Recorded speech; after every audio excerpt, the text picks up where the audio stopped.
The most important chart no one is talking about. Bitcoin struggles under the 50-week moving average. We've got some Fed presidents talking today. They're going to attack us with their microphone.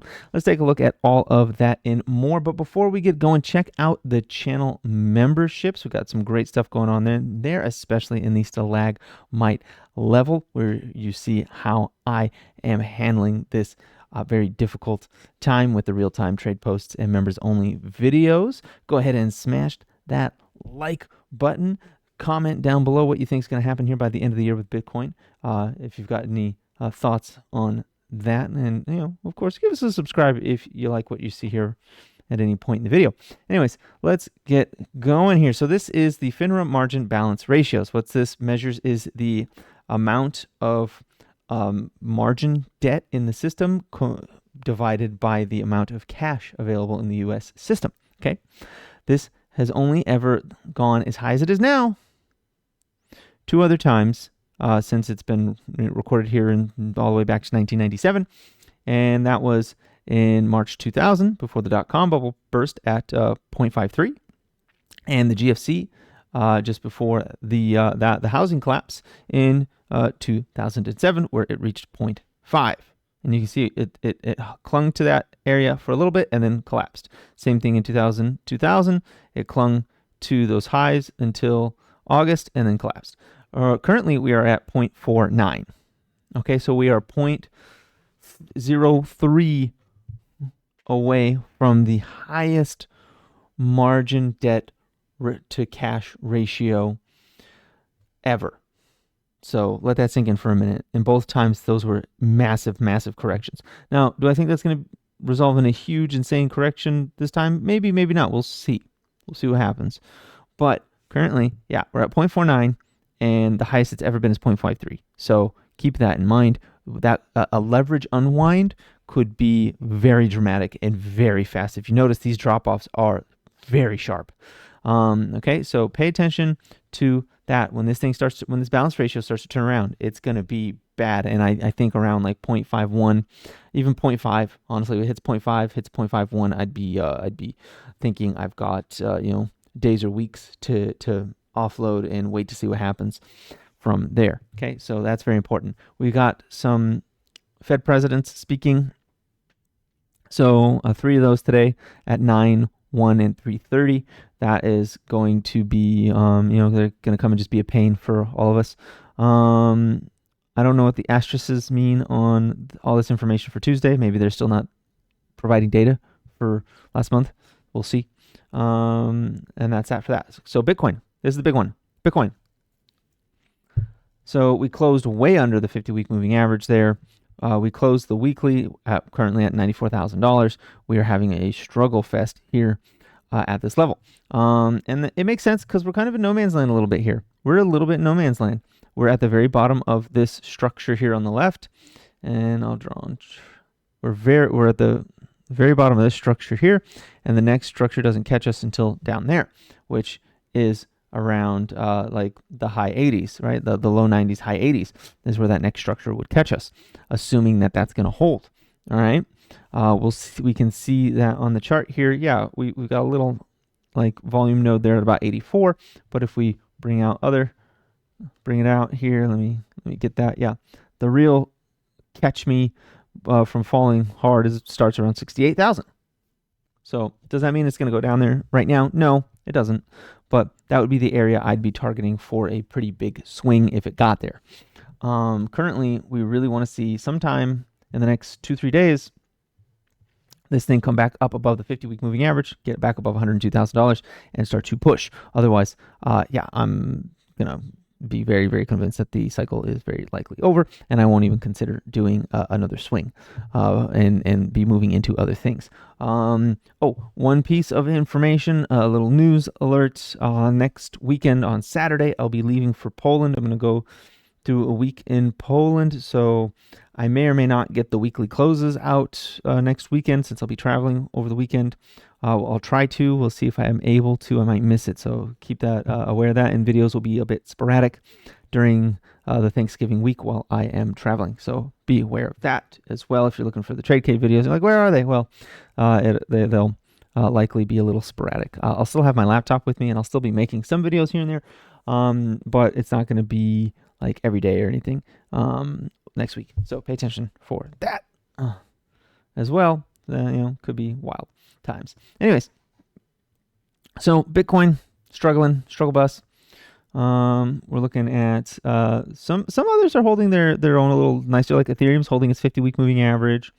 Solana did not; it lost its. So I'd be looking at Solana to hold 127.68, and if it lost that, then I'd be looking for it to come down to $100 or less.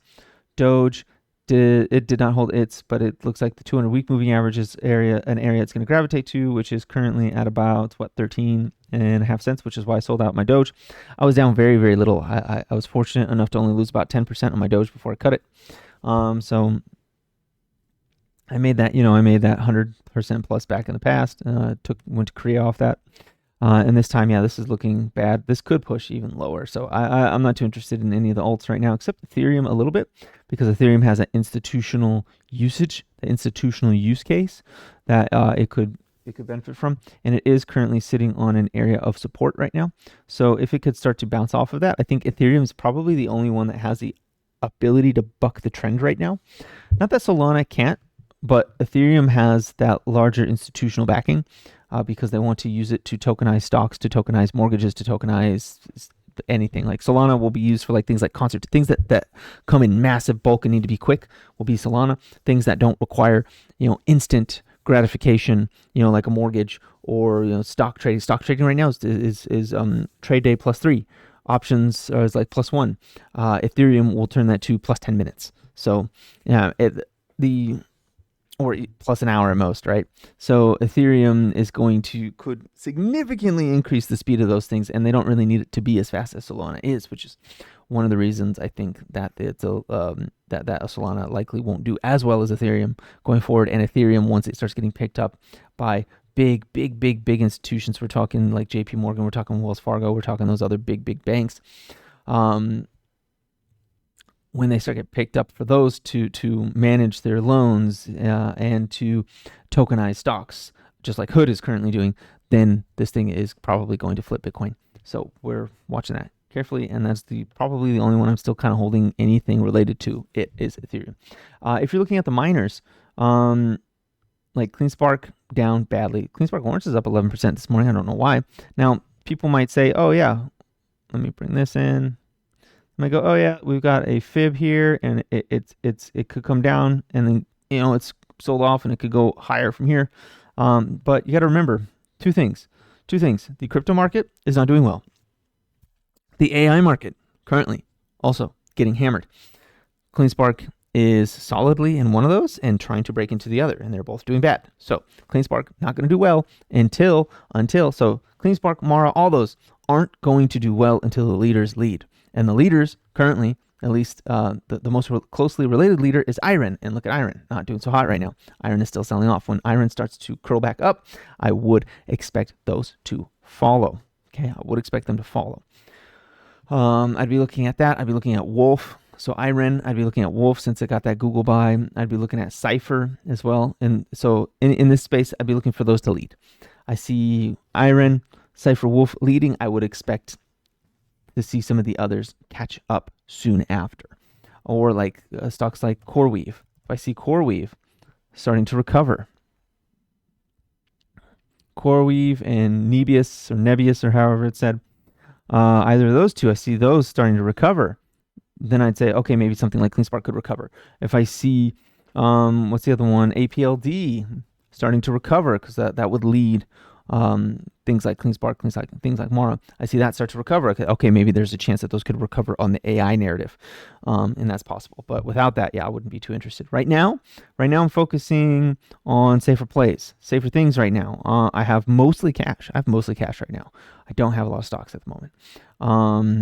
I'm looking at things like Google. Google's up 3% today. Warren Buffett just released, I believe, a buy of, fact check me on that, but I saw it in passing. Allegedly, Warren Buffett bought some Google stock, and that's causing it to pop And apparently some other people saw that news too, because it is going. Something like Apple to 300. I'd be watching Apple to 300 potentially, as long as it continues to hold the 20-day moving average. I know it's a dog right now, but I'd be watching Meta. I'd be watching Meta to perform a bottom. Like if Meta starts trading above 640, I'd be very interested in that. Things that have money, Amazon. If Amazon can hit the 50 down here at 228, right, and then bounce off of that, I'd be watching Amazon for a move up. So I'm looking for things that well-capitalized companies with money, with cash flow, that aren't going anywhere anytime soon right now, largely because we're seeing a lot of sell-off in our favorite things. And I think a flight to at least relative safety is occurring. I have been looking at things like gold still, because gold had its little sell-off, right? It popped up, it came down to under the 20, scooped up above the 20, and it came back and tapped the 20 from above. What does that look like? A very textbook setup, right? A very textbook setup. So I wouldn't be surprised to see gold.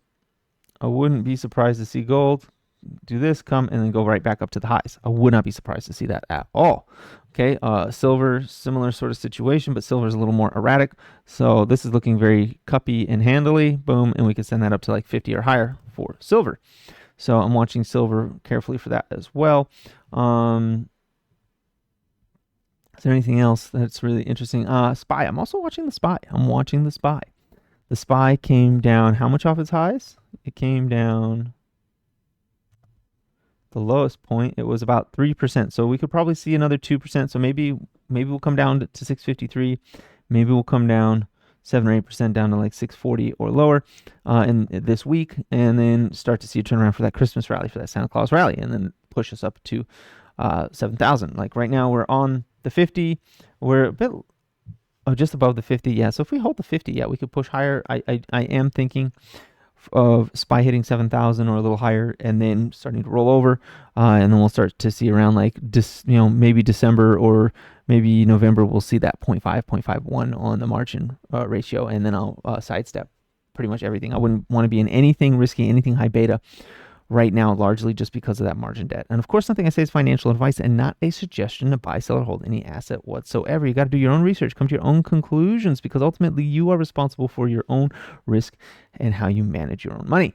So don't listen to me. Do your own research. Like, this is for educational and entertainment purposes only. You got to do your own research, everybody. You got to do it and come to your own conclusions about things. That's so important, and for so many reasons. Anyways. Oh yeah, I'm still looking at things like a Palantir. Palantir's having its like little sell-off moment. I wouldn't be surprised to see Palantir come down and get into this little support area over here, which would be between about 157 and 150, somewhere in there, and then bounce up. That'd be pretty cool, actually. That'd be a nice little zone right there, I'd say. But that's what I'm doing. I'm looking for things that are well capitalized, have money, have cash flow right now, because I want to be in stuff that's making money currently. Pepsi, why are you betraying me right now? Pepsi is, so this concerns me actually. The fact that this came under the 20, came up, hit it, and is starting to reject off of it, that could send Pepsi back down to the lows or lower. So I might sidestep some stuff here today. We'll see. I'd really like to see Pepsi take that 20. That's really unfortunate that it's not doing that. I'll give it a day or so, but yeah, if we can hold that 50, yeah, all right. But under the 50, I'm going to have some trouble with Pepsi. Anyways, that's all I've got for you today. Go ahead and smash that like button. Comment down below what you're investing in and what you're looking to pick up into the end of 2025. Go ahead and subscribe. Share this video. Those things do so much to help the channel. We're almost at 10,000 subscribers. Help us get there. Check out the channel memberships, especially the Stalagmite level, where you get the real-time trade posts and members only videos, and have a profitable day.